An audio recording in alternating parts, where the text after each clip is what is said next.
Welcome back, you guys. Tonight we're going to be working on a Glock 19 Gen 3. This is going to be a very unique build. Now, you guys know that I have a handful of patterns that usually end up on the 19 slides. This is not the case. Lately, it seems as though I've had a handful of kind of off the beaten path designs, and this one is no exception. So, with that being said, let's briefly talk about the work. So that way, as it unfolds, you have a better understanding of what you're viewing as that final end game and or goal. So you kind of get to see where we're headed as we take this path. First and foremost, we are going to get over to the Tormach 770 and we're going to eliminate the rear dovetail and we're going to cut this for a Vortex Venom. Awesome optic. I love the Vortex products as a whole. They're a very solid unit. They work extremely well. We're going to not only be cutting off that existing dovetail that's here, we are also not going to be adding it to the back of the slide. Now that's different. Usually we end up adding that dovetail to the rear of the slide in front of the optic to allow us to co-witness. So not only are we not going to be adding the dovetail back to the slide, we are also going to be welding up the front hole. And I'll just take a second there to let that soak in. So what that means is we're not going to be having any at all iron sights on this slide. We are going to be totally relying upon the rear optic, and there's nothing wrong with it. I happen to have a lot of guys that do competition stuff, a lot of guys that want to have a toy, a fun gun. You know, they end up having a lot of Glocks. They want to build something unique and different, and that's exactly what we're going to be doing today. So we're going to be eliminating the dovetail. We're also going to be eliminating the front hole. We're going to seal that guy up. We're going to smooth that out, and we're basically going to be able to not tell that it was ever there on the factory slide. So that's definitely going to be an interesting process for me. I'm going to try to take you guys through that the best way I can. It's one of those deals where that's just something we have not done before. Now, on the sides, we're going to be running some forward serrations that are going to end up going kind of like this, okay? I'll tell you what, let me get my Sharpie out. Let's explain it a little bit better so we can see it a little bit better, if that makes any sense. We're going to be running some serrations like this. Of course, these are going to match on both sides, okay? And then in these serration cuts, we'll be doing an oval hole. So it'll be hard to draw because it's kind of in a two degree level here, but somewhere between this and this, maybe a little lower, we'll end up having these holes down through here. So you're going to be able to see some nice barrel through the side. Those holes will be inside of the actual serrations themselves. So we will have some nice gripping serrations on the top side, much like you get with the rear, okay? And then we're gonna have those holes on what would be the center on the low side to be able to see some visibility of the barrel. We're also going to, that's also gonna allow us to have a little bit of weight reduction overall. So very cool design. I'm really excited to see how it comes out, and then of course we'll match up the other side. Guys, what we're gonna do now is we're gonna go ahead and get over to the Tormach 770. We're gonna go ahead and remove that existing dovetail. If I can draw a little X on here, we're gonna go ahead and take that off. We're gonna go ahead and put that optic right in this zone in through here. And then from there, we're probably gonna start working on the front. So we're gonna see, I don't know how much of that you guys are gonna see, but we're gonna seal that up and we're gonna close that up, and then we're gonna move our way onto the sides. That'll be our last but not least part of this project. So guys, let's get over to the Tormach 770. Let's go ahead and get this started.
right, guys, let's take a look and see exactly how this came out in the end as our final product. Now, you guys have seen this frame before. This is my optic and my barrel.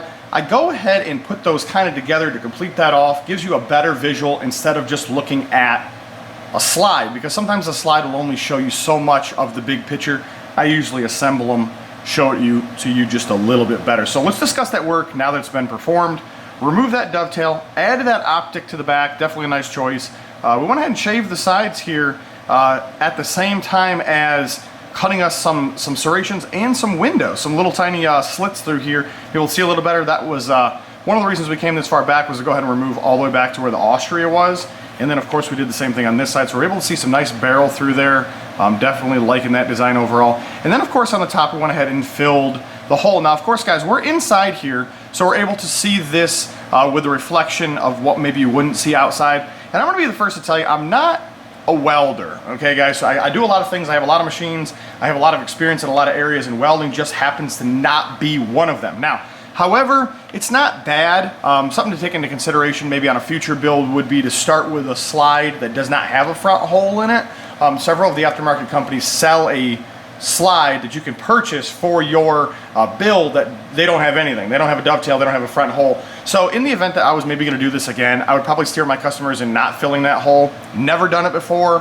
Happens to be one of those things where we're not just trying to correct something small, we're actually filling a hole, which means we have to make sure we have the adequate amount of heat and just the correct amount of temperature and speed and feed overall while we're doing it, to make sure that the actual metals weld themselves together and at the end form a tight and strong bond. We have that rigidity. We don't have that, you know, that flaking, chipping, cracking, peeling in the future. So that's why we see a little bit of a ring here. So what that is, that's kind of somewhat of a heat ring. I went ahead and shaved it down the best of my ability. Once again, it's definitely not the easiest thing to see, and it was something new that I hadn't done before. So sometimes we learn as we go. We progressively get better at doing the same things as we do them more often. So sometimes the first go around is not necessarily always the best, but I'm not disappointed in the way it came out. That was kind of the image we were after, was no hole, no rear dovetail, and I think we achieved what we were after. So guys, definitely nice. So I went ahead and took this outside, got you guys some real pictures under some real light, not inside the garage, and let's just talk a little bit more about what's going on while we view those pictures. All right, guys, well, hopefully you enjoyed that content. It was something new that we have not done before on the channel. Gave us an opportunity to turn some new work out. Gave me an opportunity to do some work that I have not done before. So definitely something just cool for the channel overall. Just kind of one of those extra things that we get to add to the lineup of what we already have here. But guys, I wanted to show you this. Now, this was not a very advanced build. I know there's a lot of SIG people out there. You guys have reached out to me. You guys doing anything on the 365, the 320s, and some of the other models? I ended up taking a 320, which is what this model is here. We went ahead and removed the factory dovetail off the back. We cut this for what would be our Trijicon base cut, because it's the same as this guy here. Now, you guys have not seen this on the channel. This happens to be one of the newer optics that's on the market. They're a little bit harder to get a hold of. I don't really do reviews. You're gonna find that there's a couple of channels that I do make recommendations to. These guys go out of their way to show products, to show the literature, what they come with, to talk about the warranties, to talk about the functionality and the features of them versus some of the other ones that are on the market. That's why I always recommend you guys to follow through to the end of my channel, because sometimes I'm not just promoting myself. Sometimes there's other people that I really have faith in, I work hand in hand with, and those guys happen to kind of know what's going on. And at the end of this video, you're going to see a link to another channel that I highly recommend. We go back and forth, we share content on some of the stuff, and we have a couple of big builds that are coming up that we're going to collaborate on and work together on to turn that work out. So highly recommend you go over there, check out some of the content that they have. They're a much smaller channel than myself, but that does not necessarily mean that the content isn't as good. We all started somewhere. So go over there, subscribe, do your thing, and expect to see good and unique content, because that's exactly what this individual is doing. Now, as that's out of the way, let's see how this fits on here. So it's an exact fit. It is the same cut as the Trijicon. So, and one of the reasons why this was, we can't really see it, it's pretty dark through here. One of the reasons why this was, it has become such a popular optic, I think, is because if you just happen to not like it, you can just go and put one of the Trijicons on. It's the same screw, it's the same hole, it's the same footprint. So basically you can just switch from one to the other. Obviously nobody wants to go through the process of buying an optic and saying, oh, I really don't like it.